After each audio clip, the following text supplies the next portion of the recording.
বন্ধুরা, স্বদেশ টিউটোরিয়াল ক্লাসে তোমাদের সবাইকে স্বাগত। রাধারানী উপন্যাসটি বঙ্কিমচন্দ্র চট্টোপাধ্যায়ের এক বিখ্যাত সৃষ্টি। নবম শ্রেণীর পাঠ্যাংশে নির্বাচিত অংশটি রাধারানী উপন্যাসের প্রথম পরিচ্ছদ থেকে নেওয়া হয়েছে। তোমরা বুঝতেই পারছো, আজকে তোমাদের সামনে রাধারানী গল্পটি উপস্থাপন করার চেষ্টা করব। রাধারানী গল্পে প্রধান এবং কেন্দ্রীয় চরিত্র হচ্ছে রাধারানী, যার বয়স এখনো 11 বছর পূর্ণ হয়নি। রাধারানীর যখন বাবা বেঁচে ছিল, তাদের পারিবারিক অবস্থা যথেষ্ট ভালো ছিল, কিন্তু বাবা মারা যাওয়ার পরে তাদের জ্ঞাতি গোষ্ঠীর সঙ্গে সম্পত্তির বিবাদ নিয়ে হাইকোর্টে মামলা হয়, কিন্তু রাধারানীর মা হেরে যান এবং তাদের জ্ঞাতি গোষ্ঠী তাদেরকে সেই বাড়ি থেকে বের করে দেয়। রাধারানী এবং রাধারানীর মা অন্যত্র কুটির নির্মাণ করে তারা সেখানে মা মেয়ে থাকতে লাগলো।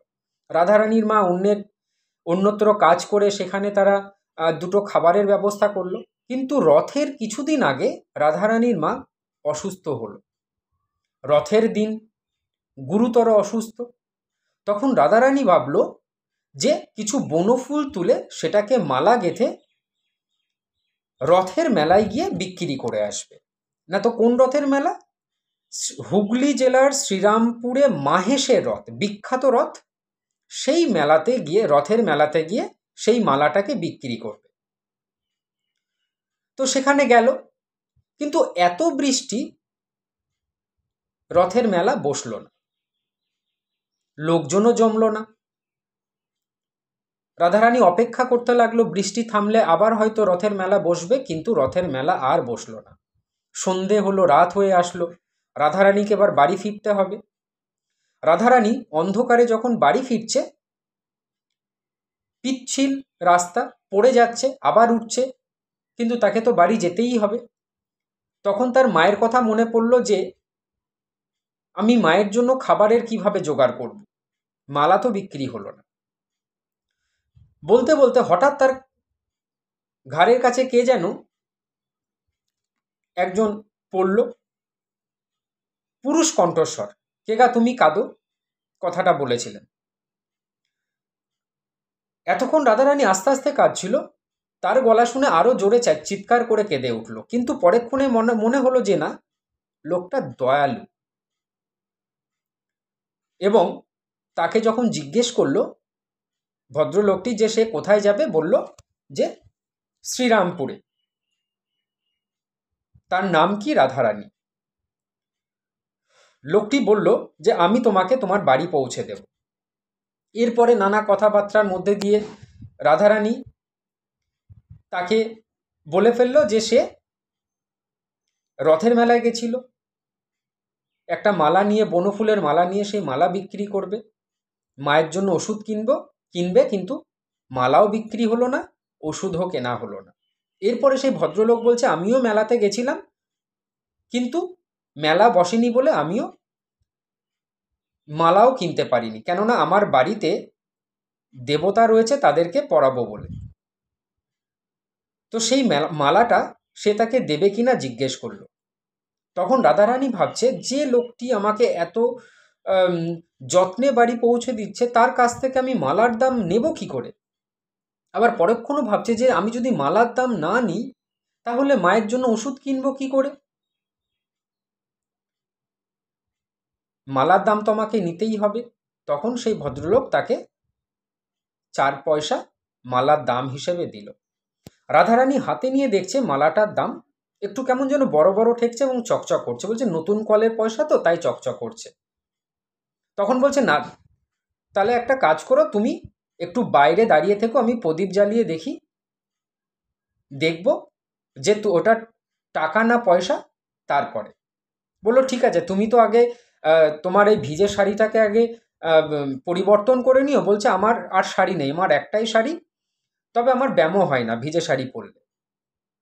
রাধারানীকে সেই ভদ্রলোক বাড়িতে পৌঁছে দিল। রাধারানী বাড়ির মধ্যে গিয়ে প্রদীপ জ্বালাতে গিয়ে দেখলো তেল নেই।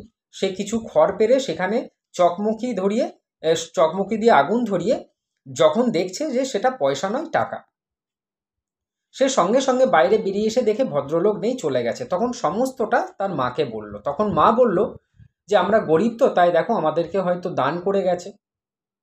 এরপরে রাধারানীর প্রাপ্ত টাকা দিয়ে পরের দিন সকালে কিছু খাবার, তারপরে প্রদীপের তেল, মায়ের পথ্যের ব্যবস্থা করলো এবং যৎ সামান্য খাবার রন্ধন করে ঝাড় দিচ্ছে মাকে খেতে দেবে বলে তখন একটা কাগজ কুড়িয়ে পেল। সেই কাগজটা তুলে তার মায়ের কাছে দিল, যখন দেখছে সেখানে রাধারানীর নাম লেখা আছে এবং তার মাও তাকে বললেন যে দেখো, যে ভদ্রলোক তোমাকে টাকা দিয়েছে তার নামও সেখানে লেখা আছে। কি নাম লেখা ছিল? শ্রী রুক্মিণী কুমার রায়। অন্যদিকে রাধারানীর মা এবং রাধারানী যখন কথোপকথন হচ্ছে, ওই মুহূর্তে এক ভদ্রলোক বাড়িতে আসলো। তারা ভাবলে হয়তো সেই ভদ্রলোক, সেই রুক্মিণী কুমার রায় হয়তো বাড়িতে এসছেন, কিন্তু দেখছেন না, যে এসছেন সে হচ্ছে পদ্মলোচন সাহা। রুক্মিণী কুমার রায় তাকে কাপড়ের মূল্য হিসেবে 8 টাকা 14.5 আনা দিয়েছিল রাধারানীকে শান্তিপুরের কুঞ্জদার শাড়ি দেওয়ার জন্য একজোড়া। তাই সে পর্যাপ্ত পরিমাণে শাড়ির দাম পেয়ে গেছে, তার তো আর কোনো কথা বলার দরকার নেই। এবং সেও ভদ্রলোককে চেনে না, রুক্মিণী কুমার রায়কে, কে না তো পদ্মলোচন সাহা। সে শাড়িটা দিয়ে চলে গেল। এরপরে রাধারানী এবং রাধারানীর মা অনেক খোঁজবার চেষ্টা করলো সেই ভদ্রলোককে, রুক্মিণী কুমার রায়কে, কিন্তু কোথাও তাকে খুঁজে পেল না। তারা নোটটা সযত্নে তুলে রাখলো, যদি কখনো দেখা হয় তাকে ফিরিয়ে দেবে। তারা গরিব হতে পারে কিন্তু লোভী নয়। এই ছিল গল্পটি। তোমাদের কেমন লাগলো বন্ধুরা তোমরা জানিও। ভালো থেকো।